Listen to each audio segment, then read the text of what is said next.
চলে যাবার আগে তোমাকে শেষ কিছু কথা বলে যেতে চাই।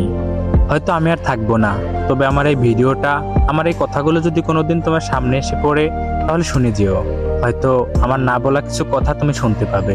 মানুষ বলে দুনিয়া নাকি শান্তির জায়গা নয়, কিন্তু আমি বলি, আমি তোমাকে পেয়ে, তোমার ভালোবাসা পেয়ে যতটা হাসি খুশি থাকতাম, বিশ্বাস করো আমাকে পৃথিবীর সব থেকে দামি সম্পদটা দেওয়া হলেও আমি এতটা হাসি খুশি, এতটা ভালো কখনোই থাকতাম না যতটা হাসি খুশি আমাকে তুমি রেখেছিলে। আর তারপর তুমি আমাকে যখন শত অবহেলা দিতে শুরু করলে, আমার থেকে দূরত্ব বাড়িয়ে দিলে, তখন জানি আমার মনে হতো আমার পুরো পৃথিবীটাই আমার থেকে দূরে চলে যাচ্ছে। আর ঠিক তখন আমি বুঝতে পারলাম যে প্রিয় মানুষকে ছাড়া দুনিয়ার বুকে বেঁচে থাকা কতটা কষ্টের হতে পারে।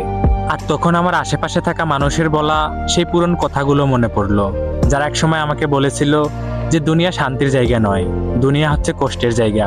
দুনিয়া যদি শান্তির জায়গা হইতো, তাহলে আল্লাহ তাআলা কখনোই জান্নাত বানাতেন না। আসলেই আমি সেটা বুঝতে পারিনি। আমি তোমাকে ভালোবেসে আমার জান্নাত আমি দুনিয়ায় খুঁজে নিয়েছিলাম, তাই তো এই কষ্টটা আমার পাওনা ছিল। তবে এখন আর কোনো কিছু হারানোর ভয় নেই। একসময় যেটা হারানোর ভয় করতাম, সেটাই তো আজকে হারিয়ে গেছে। তবে তুমি ভালো থেকো তোমার ব্যক্তিগত জীবনে, আর আমি কখনো বাধা হয়ে দাঁড়াবো না।